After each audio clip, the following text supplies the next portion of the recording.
In the evening air of New Orleans, there was a slight scent of jasmine mixed with moisture from the rain.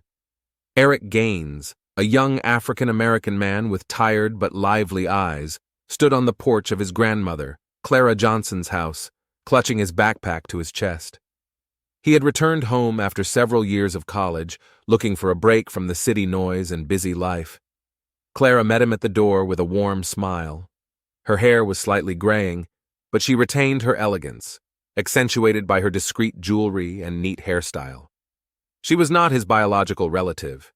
When Eric was an infant, her son and his wife adopted him, but after their untimely deaths, Clara became the only person who could take care of him.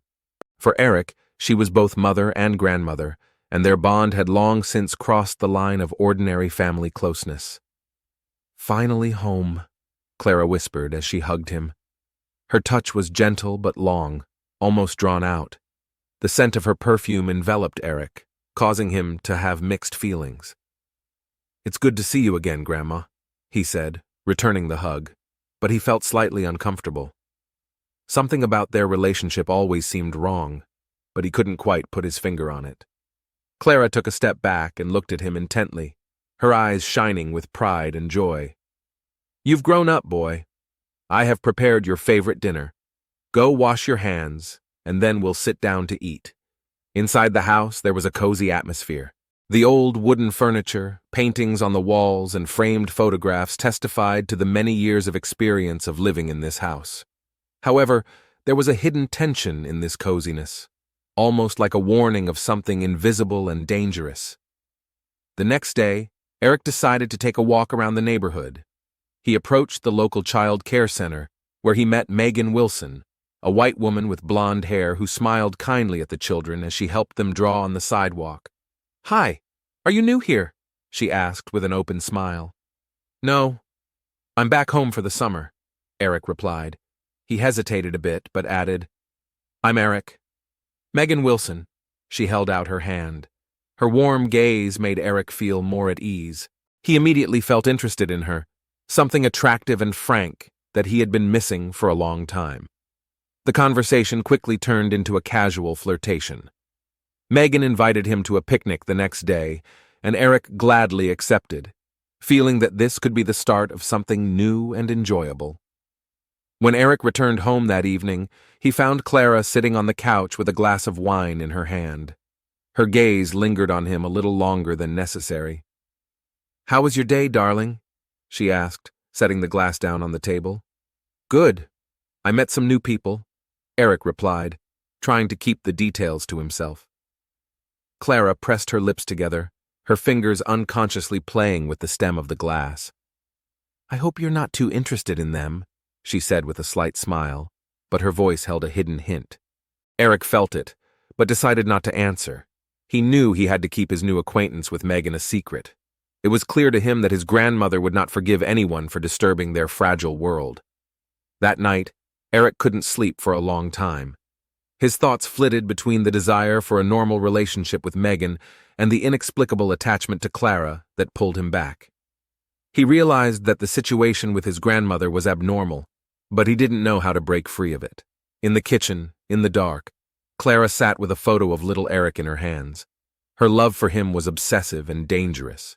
She had raised him, stood by him in the most difficult moments, but now she felt she was losing him. And this did not give her peace. Clara decided that she would not allow any woman to take away what she considered to be hers. Her plans for Eric were clear. He belonged to her alone. The days in New Orleans dragged on slowly, and the heat of the sticky air was exhausting to both body and mind. Eric spent more and more time with Megan Wilson, feeling that her ease and openness helped him escape the pressure he felt at home. However, with every meeting they had, the tension between him and Clara grew. She observed changes in her grandson's behavior and realized that their special bond was being threatened.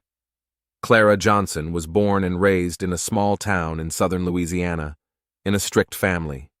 Her childhood was devoid of warmth. Her mother controlled her every move, and her father was indifferent to her.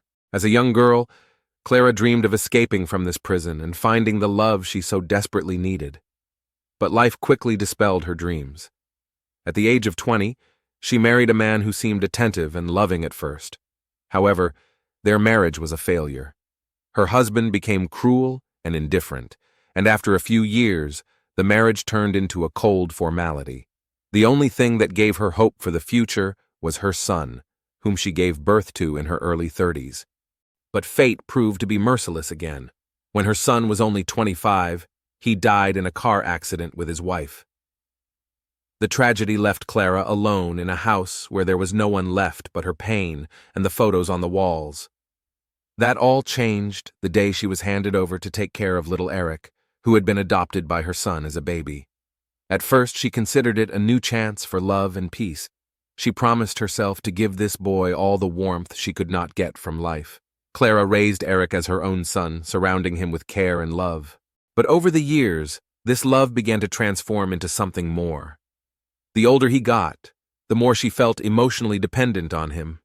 Eric became her everything, hope, meaning, the only joy in her lonely life. When he reached adolescence, Clara realized that she felt not just a mother's love for him, but something more, something she was ashamed to admit even to herself. She began to be jealous of any friends and girls who appeared in his life, trying to keep him in her sphere of control. Clara realized that their relationship was abnormal, but she could not stop. She justified her behavior by saying that she was the only person who truly cared about Eric. She believed that no other woman could give him what she gave him, love and support. Now that Eric had started spending time with Megan Wilson, Clara felt her world was beginning to crumble. She saw Megan as a threat to her relationship with her grandson and was afraid that this woman would take him away forever. Her jealousy turned into an obsession, and she was willing to do anything to keep Eric close. Clara began to interfere in his life more and more often, calling him when he was with Megan and making scenes when he came home late. Once, she even threatened that she was sick, forcing him to leave Megan and return home in the middle of the night. Her behavior became increasingly manipulative and intrusive. Megan and Eric started spending time together almost every day. Walks in parks, evenings in cozy cafes, long conversations at picnics.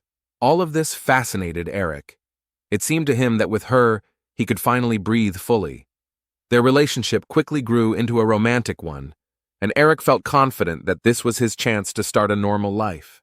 He tried to keep his feelings a secret from Clara, but it was not easy. "You seem tense today," Megan said during one of their meetings. She was sitting next to him on a park bench, looking him in the eye. "I'm fine, just a little tired," Eric replied, trying not to let his anxiety show. Megan touched his arm lightly. "If you want to talk, I'm always here for you." Eric smiled, but deep down he knew he couldn't tell her the truth about his relationship with his grandmother. It was a secret he had no right to reveal. Clara, who had always been attentive and controlled every aspect of Eric's life, couldn't help but notice how he was withdrawing. Her anxiety quickly turned to jealousy, and jealousy turned to aggression. One evening, when Eric returned home later than usual, Clara met him at the door with a cold stare. "Where have you been?" "At a meeting with friends," Eric replied casually, taking off his jacket. "Friends? Are they the ones you don't want to tell me about?" Clara came closer, her eyes intense and intense. Eric sighed in frustration. "Grandma, you shouldn't interfere in my life." These words were like a knife in her heart. Clara felt that Eric was slipping away from her control. Her love and fear of being alone merged into a poisonous cocktail. "I'm doing all this for you, Eric. I have always been with you. And now that you're an adult, you suddenly decide you don't need me anymore?" Her voice was mixed with pain and despair. Eric did not know what to say. He felt guilty for wanting to be free of her influence, but he couldn't let her continue to control his life. After a chance meeting with Megan in a coffee shop, Clara began to openly threaten her. Her words were quiet, but they had more venom than loud screams. "You don't know what we've been through together," Clara said, leaning closer to Megan, "and I will not let you take him away." Megan, although she remained outwardly calm, felt the ice in her words. Anxiety rose in her soul.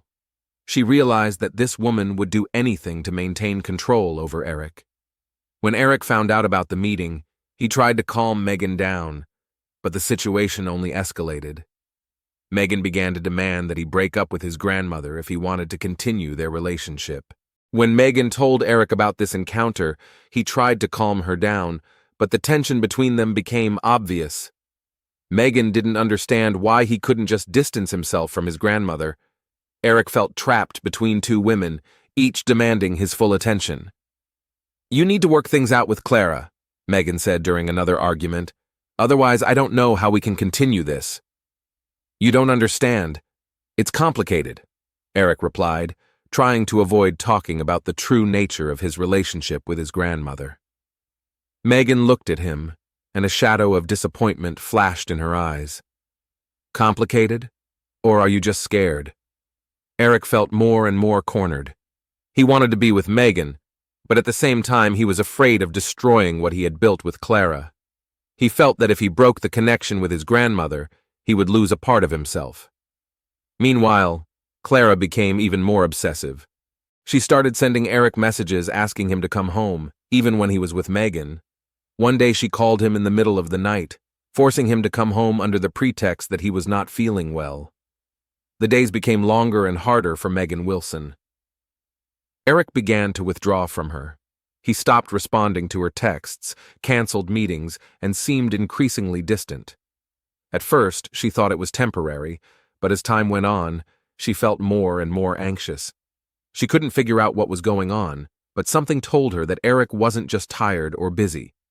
Megan tried to question him during their brief encounters, but his answers were vague and avoidant. "Why are you so cold? What's going on?" she asked desperately. "Nothing's wrong, Megan. Just a lot on my mind," he replied, looking away, but she knew he was lying, and her suspicions grew with each passing day. Megan decided to find out what was really going on. She began to follow Eric, discreetly following him as he left the house. One day she noticed him spending the whole evening with his grandmother, Clara Johnson. Their relationship seemed too close. They walked together, laughed, and at certain moments Clara touched him too intimately for a relative. This made Megan even more wary. Megan couldn't believe what she was seeing. At first, she convinced herself that she was imagining things, but every day her suspicions were only confirmed. Eric was getting closer to Clara than to her, and it was tearing her apart from the inside. One evening, she saw something with her own eyes that finally convinced her of her suspicions. Eric and Clara were holding hands for too long and too tenderly, like a couple of lovers, not relatives. Everything fell into place. That was why Eric was pulling away from her. After this event, Megan realized that she needed to get more evidence. She decided to follow Eric on the day he was supposed to visit Clara. She knew she had to find out what was really going on, and she couldn't wait any longer. With her courage, Megan snuck up on Clara's house and peered through the window. What she saw stunned her. Clara and Eric were sitting very close on the couch, with his head resting on her shoulder, and Clara's hand gently running through his hair. Their gazes were filled with an intimacy that was too obvious to confuse with anything else. This was an affair, not a family connection. Megan could barely hold back a scream.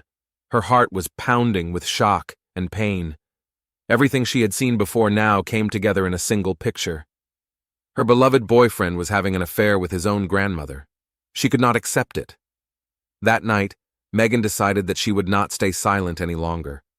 She would write a message to Clara and force her to meet her. She would make her grandmother stop. Deep down, she knew she was dooming their relationship, but she didn't care. She couldn't live with this lie. Megan sat in her apartment, phone in hand, ready to type a message. Her heart was broken, but her eyes shone with determination. Now everything was going to be clear. The door to her apartment opened abruptly. Megan flinched in surprise. Before she could understand what was happening, a shadow appeared in the doorway. Her heart froze in her chest. "What are you doing here?" she wheezed, barely able to speak. There was no answer, only silent footsteps that quickly approached her. In an instant, Megan tried to get up, but it was too late. The hand with the knife flashed in the light of the lantern outside the window. One sharp movement, and the knife sliced through the air, delivering a fatal blow. Megan gasped as she felt the cold steel penetrate her body. Her eyes widened in shock and pain. She fell to the floor, and her blood spilled out in a dark stain on the parquet. An oppressive silence reigned in the room. Megan's body remained motionless, and the killer disappeared into the darkness, leaving only traces of blood and a mystery. The morning in New Orleans was gloomy, and the humid air permeated every corner of the city. Detectives Marcus Blackwell and Jennifer Robinson, experienced investigators who had been called to investigate this unusual murder, arrived at the scene. Marcus was a short man with short gray hair and a penetrating gaze that noticed the smallest details. Jennifer was a tall and stern woman with an impeccable reputation, known for her ability to read people. They had worked together for many years and could understand each other without words. At the crime scene, they found Megan Wilson's body on the floor of her apartment in a pool of blood. The knife used to stab her to death was still there. There were no signs of a struggle or attempts to escape. It looked like a crime committed in a fit of rage. But who could have done it remained a mystery. Detectives began questioning those who knew Megan. They quickly learned that she had a close relationship with Eric Gaines, a young man who lived with her grandmother, Clara Johnson. From their conversations with eyewitnesses, it became clear Eric had been acting strangely lately. He was often seen with Megan, but in recent days he had become distant from her. This aroused the detectives' interest. When the detectives arrived at Clara's house, they were met by Clara Johnson herself. She looked calm, though a little tense. Her home was neat and orderly, which immediately attracted the detectives' attention. Everything was in its place, as if she had been diligently preparing for the police to arrive. "Megan was an acquaintance of my grandson," Clara said, keeping her voice very low-key. They hadn't spoken in a long time. Her response was too quick, and it didn't go unnoticed by the detectives. Eric behaved strangely during his first conversation with the detectives. He was nervous, avoided direct eye contact, and stumbled over his words several times. "I saw Megan a few days ago, but nothing unusual happened," he said, looking down. The detectives noticed that his testimony did not match what they had heard from others. In particular, several neighbors confirmed that they had seen Eric visit Megan often before her death, and even on the day of the murder, someone had seen him outside her house. Marcus whispered quietly to Jennifer, "He's either hiding something or trying to avoid the truth." Eric looked not only scared, but also overly cautious, as if he knew exactly why the police were interested in him. There was more panic than sadness in his behavior, and that was alarming. Clara, noticing that the detectives were interested in her grandson, immediately took on the role of defender. "Eric knows nothing about this tragedy," she said firmly. "I can confirm that. He was by my side all evening." Her tone was cold and unyielding, but to the detectives, this confidence looked suspicious. Marcus and Jennifer knew very well that people who cover up for their loved ones often behave this way. Clara spoke too confidently, as if she was trying to convince not only the detectives but also herself. "Have you noticed anything unusual in his behavior lately?" Jennifer asked, watching Clara's reaction closely. Clara tensed slightly, but quickly pulled herself together. "Of course not. Eric has always been a wonderful boy. He had no reason to harm Megan or anyone else."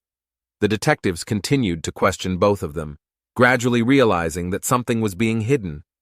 The inconsistencies in Eric's testimony and Clara's overly confident behavior led them to believe that the two knew something, but were hiding it.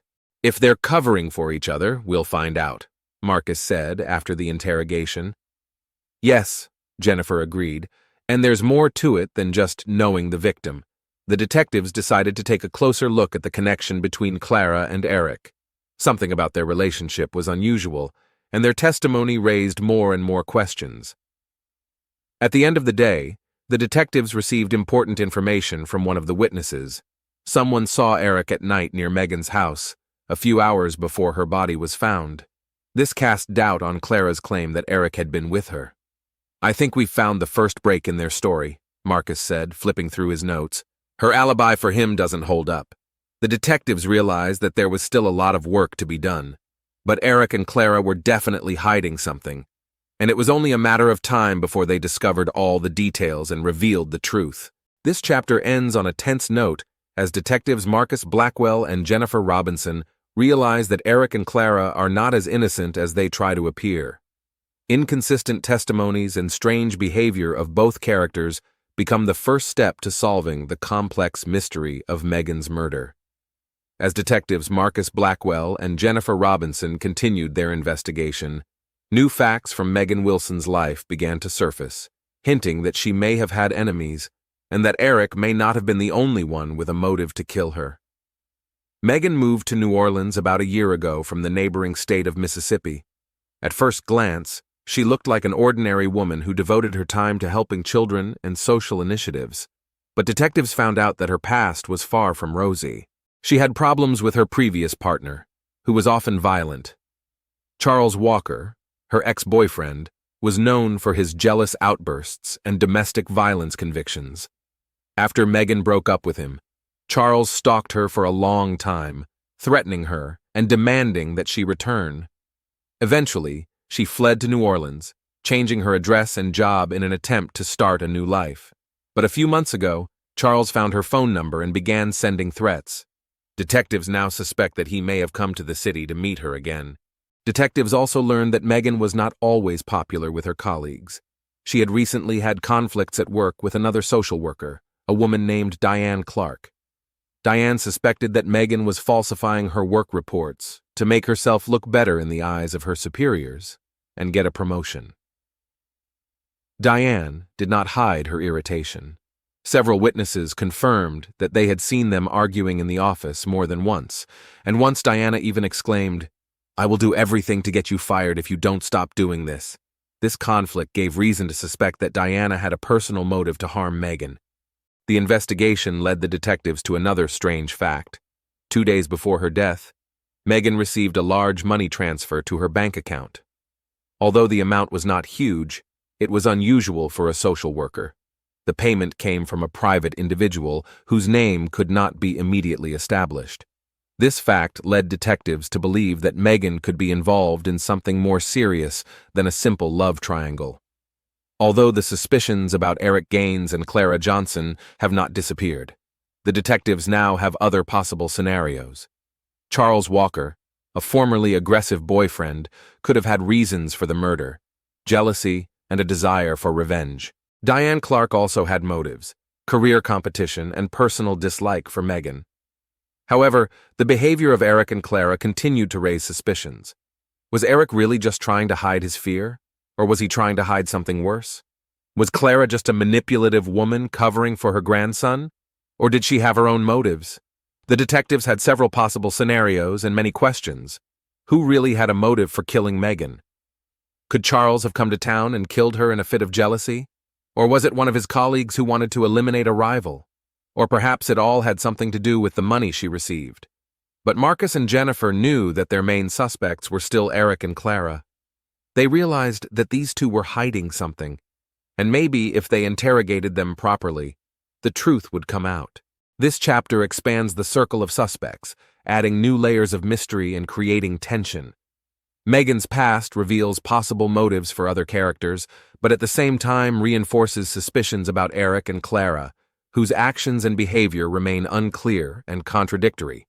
The investigation into Megan Wilson's murder was becoming increasingly complicated, and detectives Marcus Blackwell and Jennifer Robinson felt that they were on the verge of an important discovery. Eric Gaines and Clara Johnson remained among the main suspects, but new possible motives and details were emerging that only confused the case. During the interrogation, Eric again began to get confused in his testimony. He claimed that he was at home with his grandmother on the night of the murder, but when detectives tried to clarify the time and details, his story began to fall apart.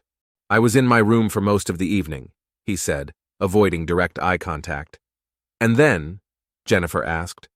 Eric paused for a second and then added, "I think I fell asleep, or I don't remember. It was a normal evening." His vague answers aroused even more suspicion among the detectives. Marcus noticed that Eric was constantly shaking his leg and nervously twiddling his thumbs, as if he was afraid that the truth was about to come out.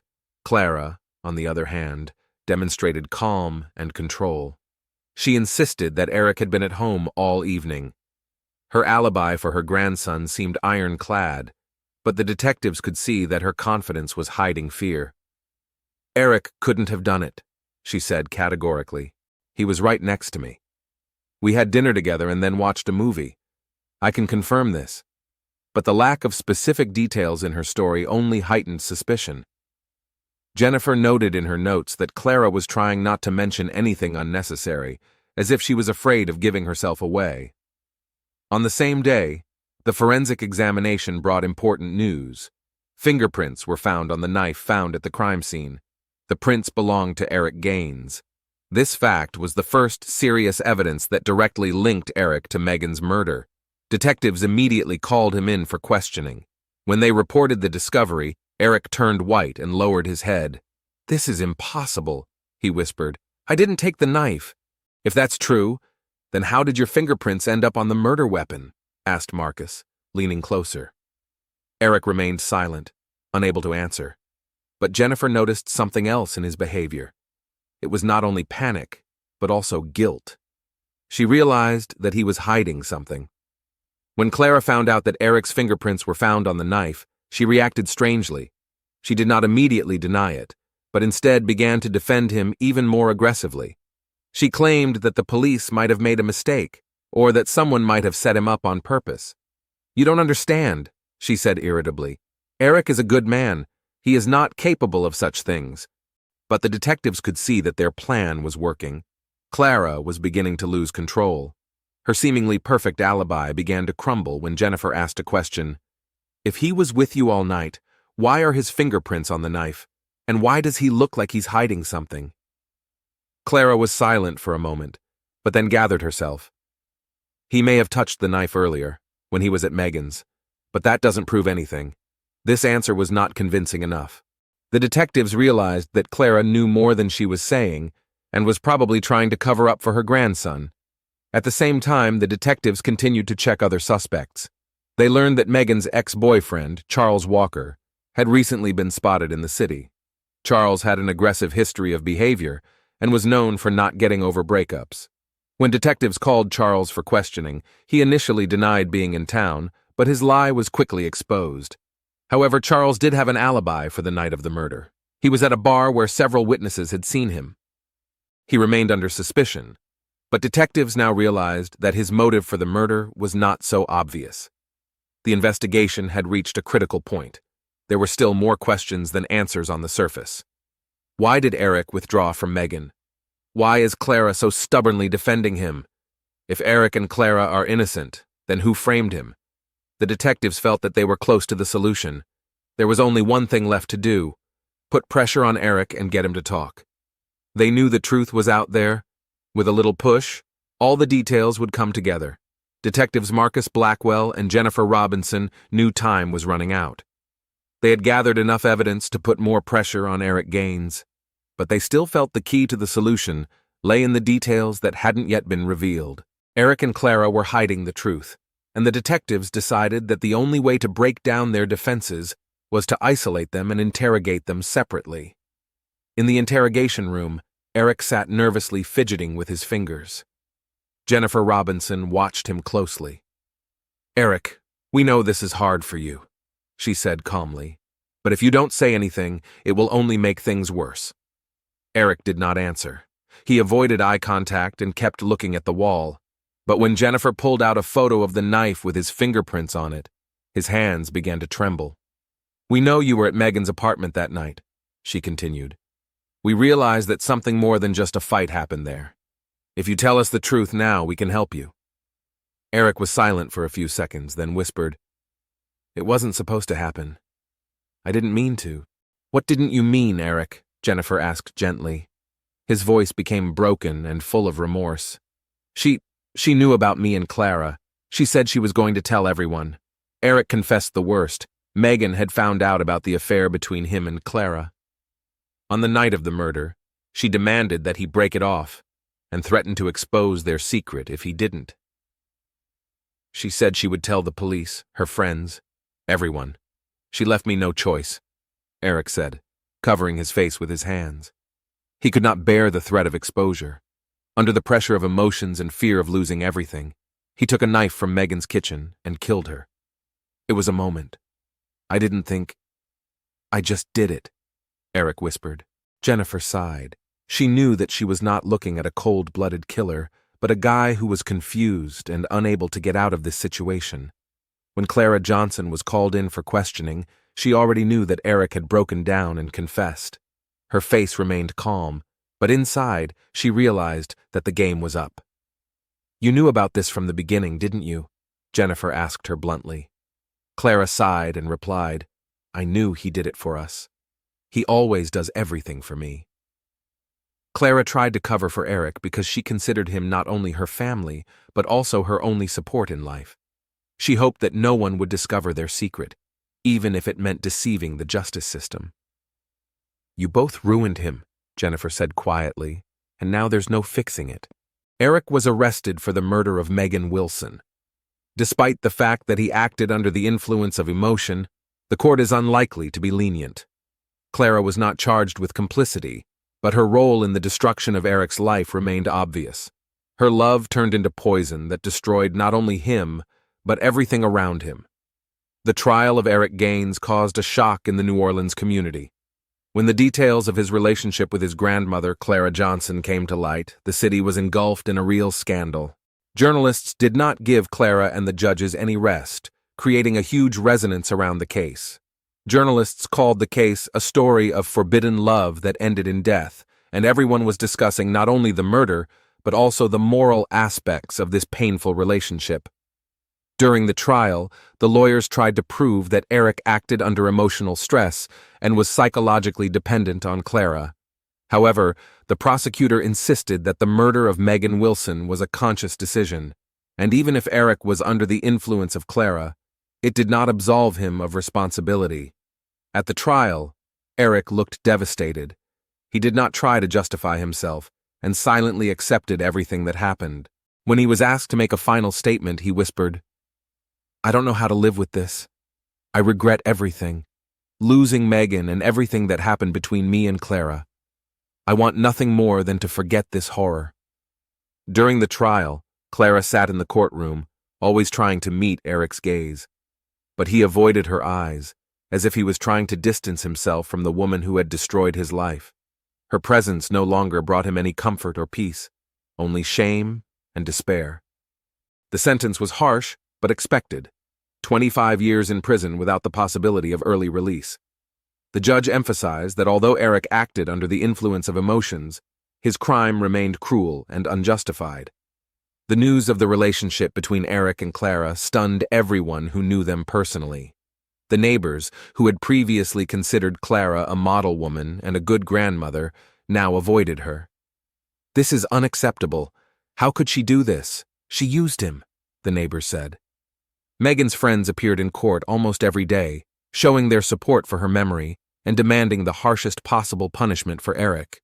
They called him a monster who, because of his own selfishness and unhealthy relationship, took their friend's life.